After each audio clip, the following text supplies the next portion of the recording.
సనాతన దర్శిని ప్రేక్షకులందరికీ నమస్కారం. ఈరోజు మనం ఉగాది పండుగ ప్రశస్తి గురించి చెప్పుకుందాం.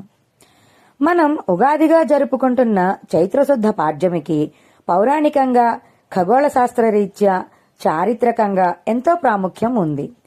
ఈ రోజు గురించి ఒక్కో గ్రంథం ఒక్కొక్క రీతిలో వివరించింది. బ్రహ్మ ఆదిలో ఈ చరాచర సృష్టి అంతటినీ చైత్రశుద్ధ పాడ్యమి రోజున ప్రారంభించాడని బ్రహ్మపురాణం చెబుతోంది. అందుకే దీన్ని మానవజాతి అంతా జరుపుకోవాల్సిన పర్వదినంగా పరిగణించవచ్చు.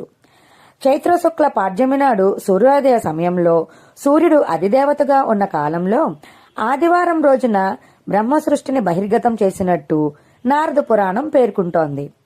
విష్ణుమూర్తి మత్స్య రూపంలో సముద్రంలోకి చొచ్చుకు వెళ్లి వేదాలను దొంగిలించిన రాక్షసుడిని సంహరించి బ్రహ్మకు వేదాలను తిరిగి అందజేసిన శుభదినం చైత్రశుద్ధ పాడ్యమేనని మత్స్యపురాణం వివరించింది. రావణ వధానంతరం సీతాలక్ష్మణ సమేతంగా అయోధ్యకు తిరుగు ప్రయాణ సన్నాహం చేసిన రోజు చైత్రశుద్ధ పాడ్యమేనట. అందువల్ల దీన్ని పుణ్యదినంగా పరిగణిస్తారు.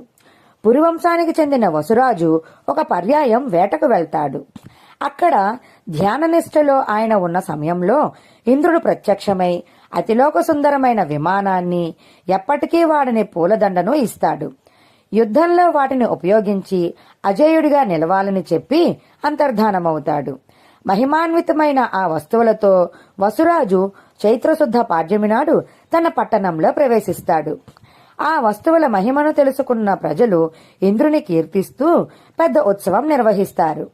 ఆ కారణంగా ఈ రోజును పర్వదినంగా పరిగణించారు. ఇక సూర్యుడు చైత్రశుద్ధ పాడ్యమి రోజున భూమధ్య రేఖపై ఉంటాడని ప్రతీతి. అందువల్ల ఈ రోజున ఉగాది దిన, మాస, వర్షారంభాలు ఒకేసారి ఏర్పడతాయి. పరాక్రమశాలి విక్రమార్క చక్రవర్తి శకులను ఓడించి చైత్రశుద్ధ పాడ్యమి నాడు పట్టాభిషిక్తుడయ్యాడు. విక్రమార్క శకం ఆనాడే ప్రారంభమైంది. ఏ గ్రంథం ఏమని వివరించినా ఒకటి మాత్రం నిజం: ఉగాది నవజీవనానికి నాంది. అందరికీ కూడా ఉగాది శుభాకాంక్షలు.